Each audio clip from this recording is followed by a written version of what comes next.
In another stunning scheduling masterpiece by the NHL, the Blue Jackets have to deal with the Oilers again for the second time in like 4 days. Um, let's talk about how to avoid another meltdown like last game on today's Locked On Blue Jackets.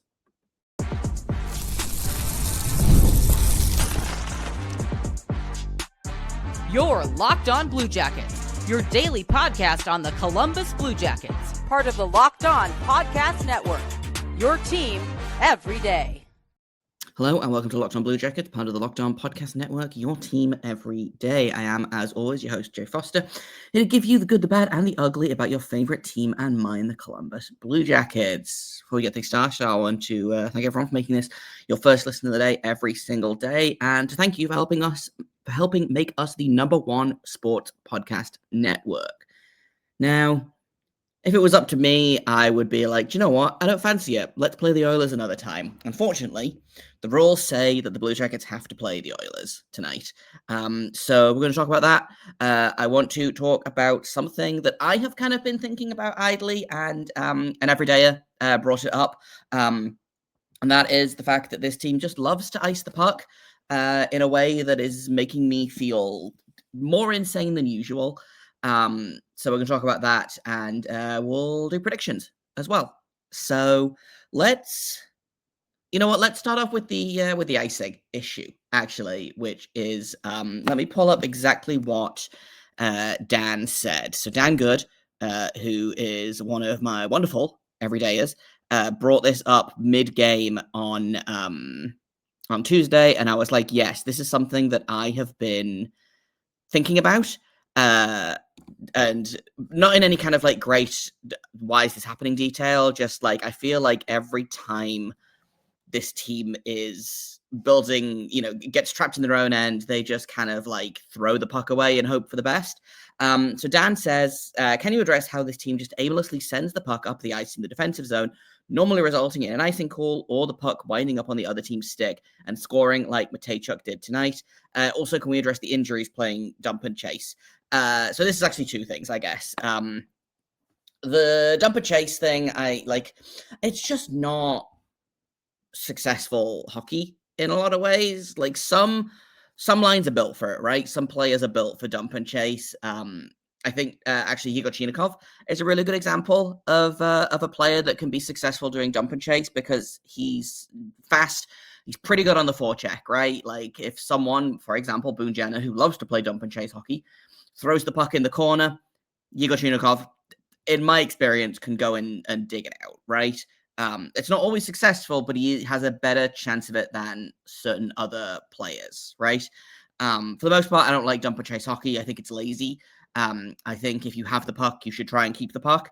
If you get turned away at the line, you get turned away at the line, right? But like zone entries, I feel like are something that this team really struggles with. And I think that's because they get to the line and they just kind of, for the most part, launch the puck in and hope for the best. What happens? Ends up on the other side, ends up on the other team's stick, goes the other way. And then they have to try all over again, right?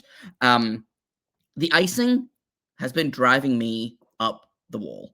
And I don't know if this is necessarily happening like all season necessarily, but I have noticed it a lot more in recent games. And I don't know if that is because I've noticed the Blue Jackets getting hemmed in their own zone a lot more. I have noticed it a lot with Provorov specifically, although it is not unique to him, right? Like this is not a thing that only Provorov does, that only Ivan Provorov does.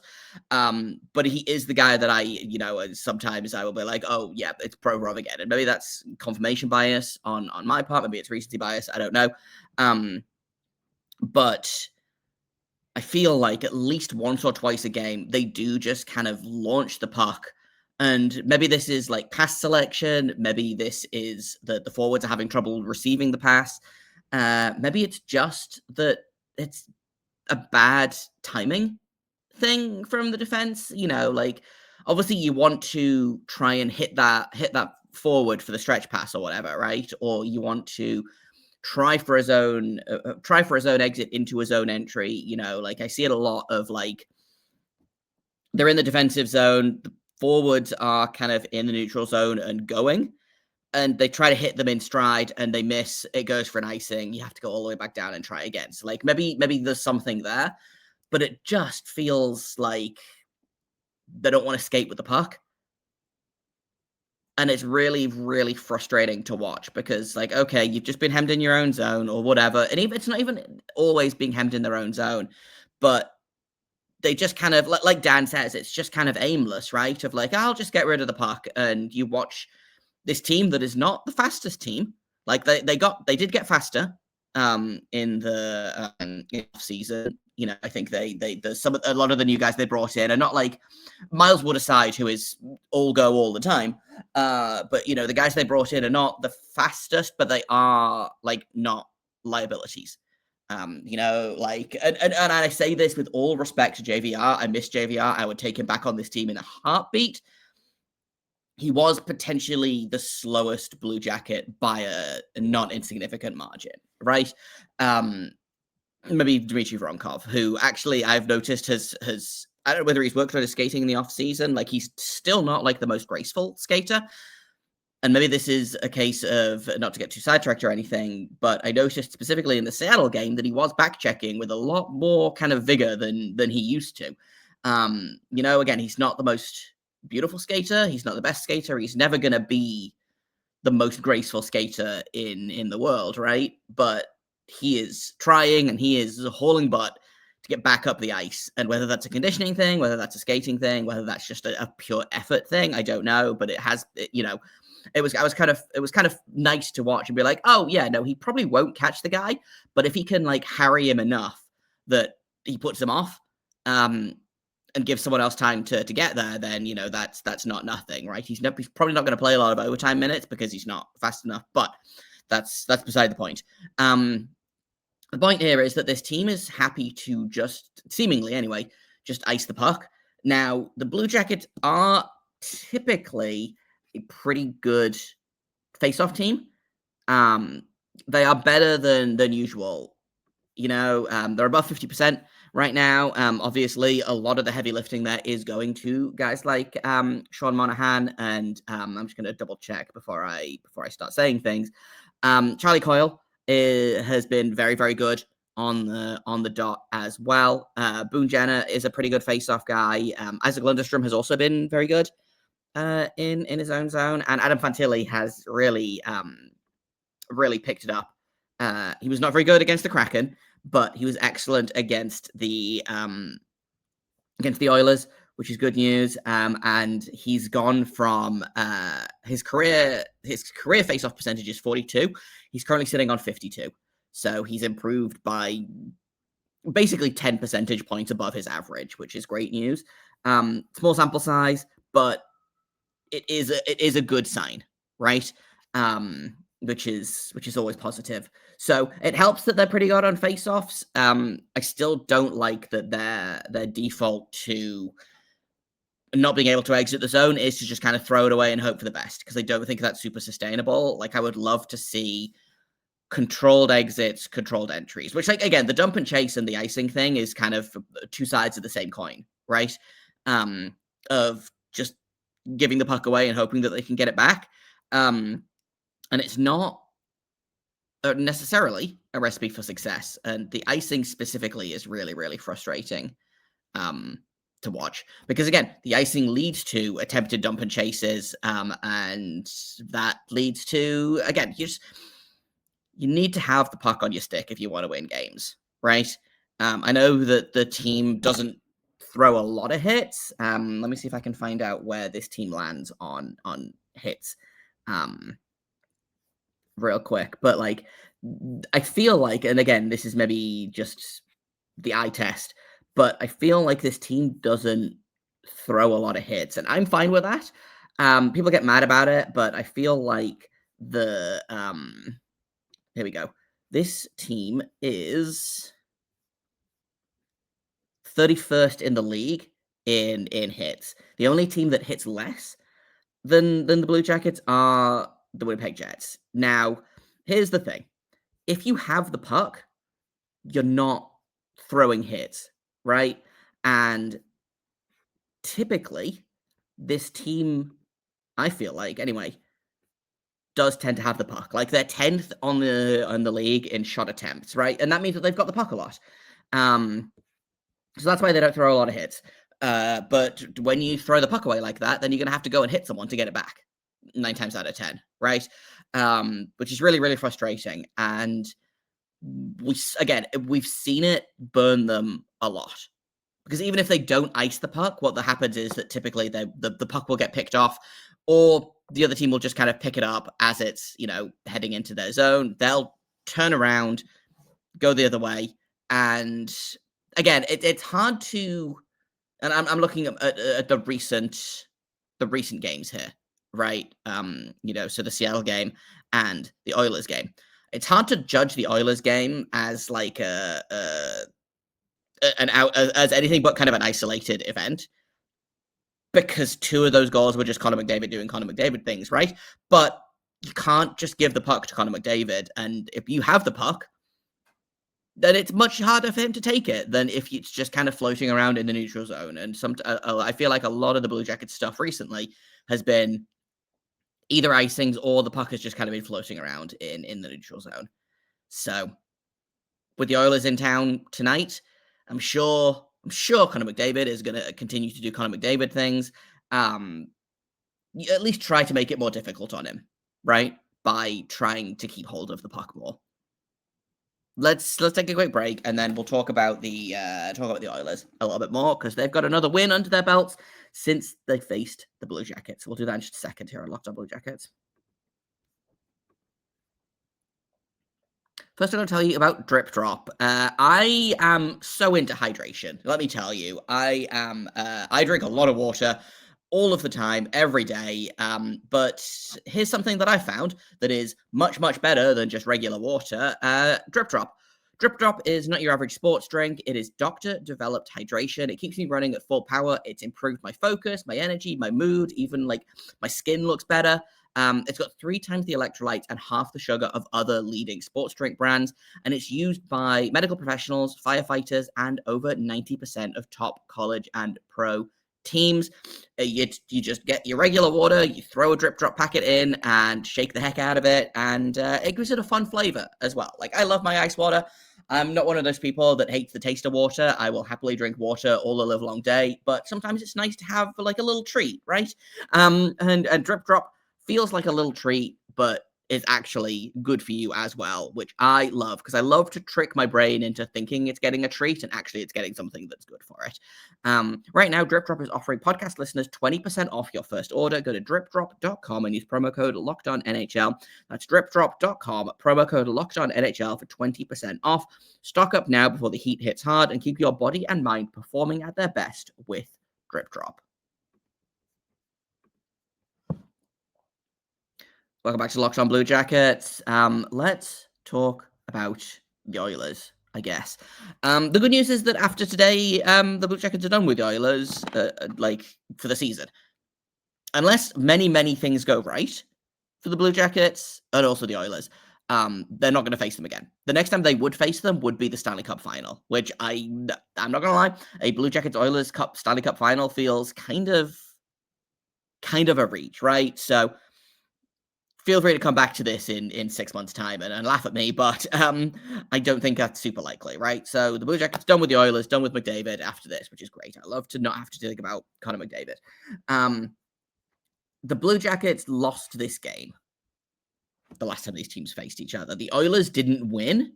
The Blue Jackets lost. And maybe that's me just kind of coping, right? But they were up multiple times at multiple points in the game. They couldn't figure out how to close it. Some truly baffling coaching decisions from Dean Everson, which I'm still kind of like, why was Mathieu Olivier on the ice then? Why was he on the ice to deflect that puck? But like, bad pass from Zach Werenski, but also what was Olivier doing? Anyway, we're not going to talk about it. We're going to move past it. We're over it. Since then, the Blue Jackets picked up a shootout win against Seattle. The Oilers picked up an overtime win against Philadelphia last night. Of note, Stuart Skinner played last night, so you've got to think that it's going to be Calvin Pickard tonight. He is 2-2-1 on the season. He's got an .836 save percentage, which are numbers even worse than Stuart Skinner. So if I'm the Blue Jackets, I am just shooting everything I possibly can, right? Low danger shots, whatever. Stop trying to look for the perfect shot and just shoot the puck and see what happens, right?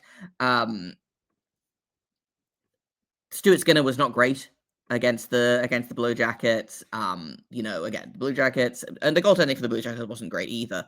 I thought Jack Greaves did a good job bouncing back against Seattle. It's probably going to be Elvis tonight unless he's still sick. Which obviously there was a lot of speculation because Dean Emerson wouldn't say why Jet Greaves was starting back-to-back games, but having looked at Elvis on the bench looking like he wanted to die, I'm like, oh yeah, that dude has the flu. Couple of days off. Hopefully he's feeling better. If they do go with Jet again, like I wouldn't necessarily be super surprised, but I do think that probably if Elvis is feeling better, it will be Elvis in goal. 908 save percentage for Elvis, 4-3-0 on the season. Again, like stats from Elvis that we haven't seen in 4 or 5 years now, which is great news. Again, Oilers played last night. They'll be tired. If the Blue Jackets can come out hot, then that's a pretty good sign. Again, keep it 5-on-5. The Oilers have a really good power play. They've got a decent penalty kill. The Blue Jackets penalty kill continues to improve. I talked about this in the Seattle recap episode, but they haven't allowed a power play goal since the Islanders game, which I think is like 8 straight kills or something like that. So hopefully if they can keep that going, it's great news. Now that I've said that, obviously that they're going to allow like 3 power play goals tonight and they're going to make me look stupid, but slowly, the penalty kill is improving. The power play is still kind of miserable. Obviously, they scored in Seattle, that Adam Fantilli 5-on-3 goal, but frankly, I don't think we can count on the power play doing much of anything. So the 5-on-5 continues to be your best shot at this. And again, if you can outscore the Oilers, which is kind of a tough ask, typically, because again, McDavid is there. And if McDavid's not there, then Leon Draisaitl is there, right? McDavid has 25 points, including 7 goals. Draisaitl has 18 points, including 10 goals, right? And if things get tough, like they did for the Oilers against the Blue Jackets the first time round, they can just send those 2 guys out together, which does feel like cheating, but is perfectly legal. They tell me. I think it should be illegal, but I have been overruled on that. So that's kind of the big key, right? Is if you can outscore the Oilers, things are looking good. It might turn into another not a track meet necessarily, because the last game wasn't a track meet, but it was a 5-4 final. Blue Jackets did get a point out of it, which is, I guess, like, I kind of feel like they deserve to lose that in regulation after melting down like they did. But like the Blue Jackets are in a position now where they've got that win against Seattle. Hopefully they can start putting it back together. You know, like these road trips always go badly for the Blue Jackets, which is not great. Like you need to be able to win on the road. Like this is a worrying thing. Last season they couldn't win on the road to save their lives. This season they've been slightly better on the road, but also slightly worse at home, right? So hopefully now that they're back at home, they can start picking that back up. I don't know what the home and road record is off the top of my head. Let's pull that up real quick. The Blue Jackets are 3-3 at home and 5-4-1 on the road. So they've played a lot more away games than home games because of that road, because of this 5-game road trip that's just happened. They're at home for the next 3 games, which is the Oilers, and then I believe it's the Rangers, and then the Canadiens. Maybe the Canadiens and then the Rangers. I think it's the Rangers and then the Canadiens. So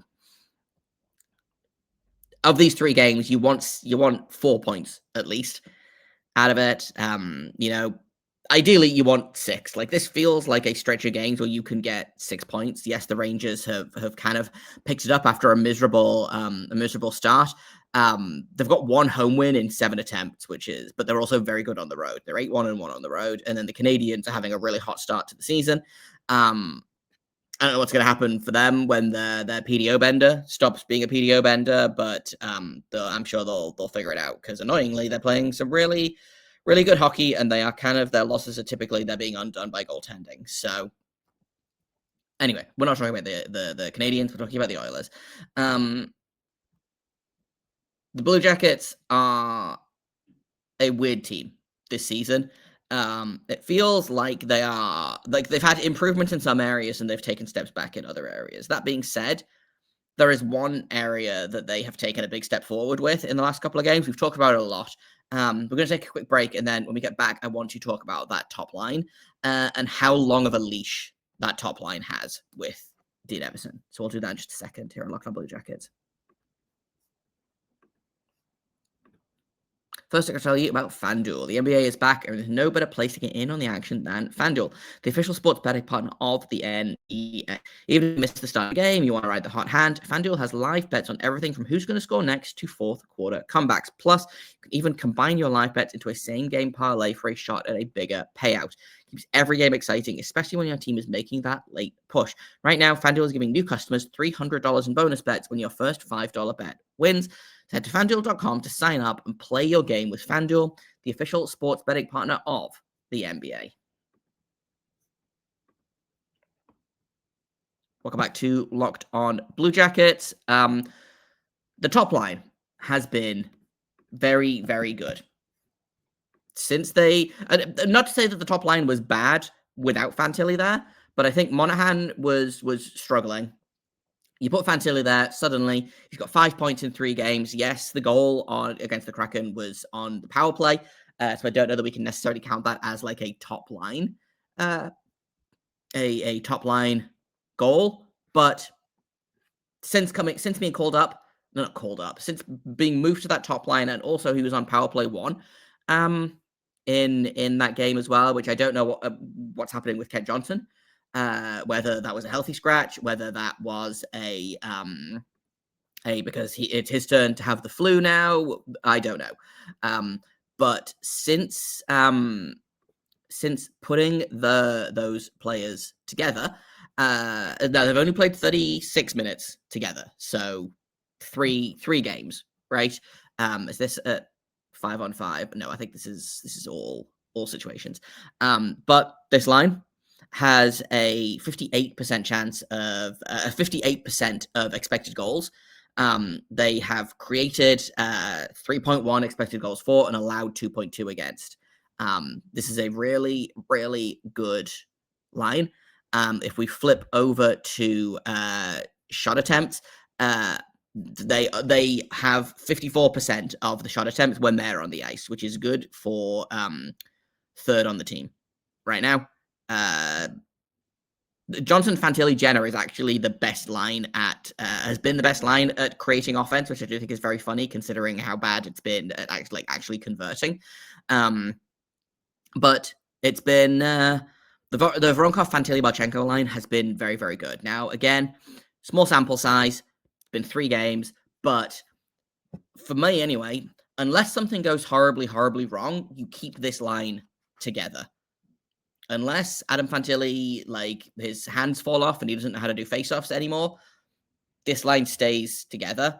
It is baffling to me that it took this long into the season, because it would have been game 14, I think, would have been when Fantilli got that jump. And again, since then, 5 points in 3 games. Now the team is 1-2 in that time, or 1-1 in that time. But to me, this is what the top line should be, unless something drastic happens, unless an injury happens, unless something else happens. I don't know.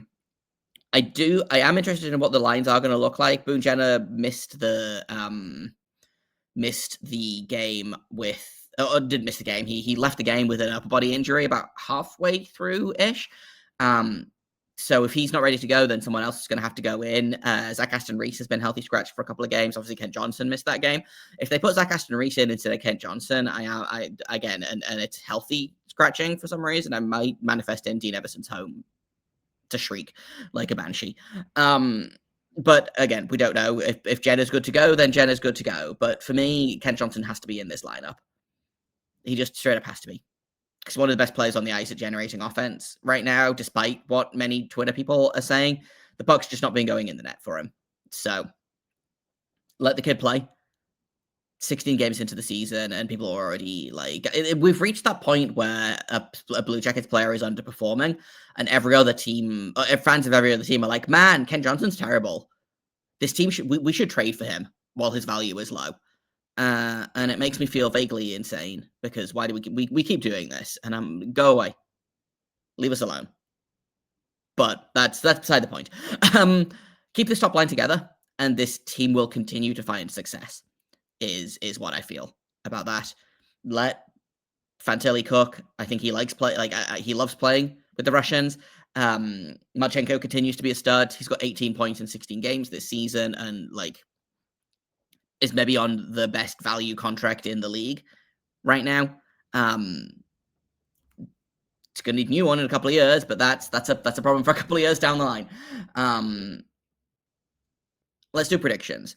I did get the score correct in the last game, but I did not get my Voronkov goal that I needed for my 3 points. This is going to be another one of those games, I think, in terms of high scoring. Like, I'm going to say it's going to be a 5-4 game. Blue Jackets win because, sure, like that's my brand. I'm going to say a 5-4 overtime win for the Blue Jackets. And I'm going to say,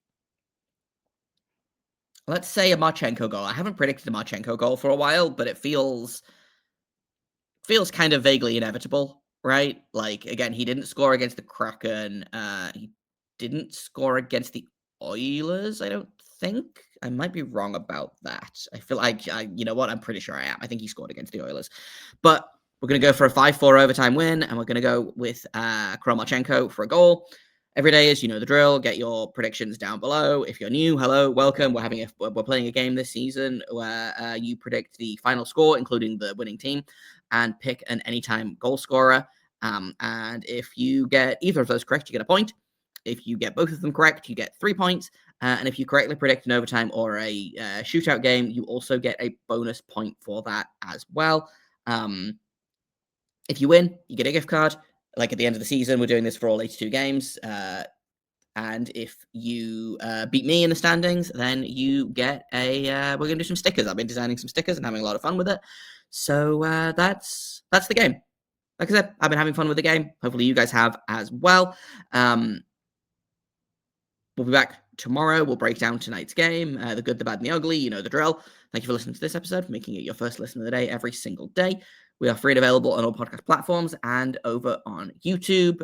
You can find me on Blue Sky at JAKOBFORSTER. You can find the show at LO_Blue Jackets on Twitter, and LO-Blue Jackets on Blue Sky. We're also over on TikTok now, I guess, which is a godless website, but you can find us over there as well. Thank you for listening, and until tomorrow, make sure you stay locked on.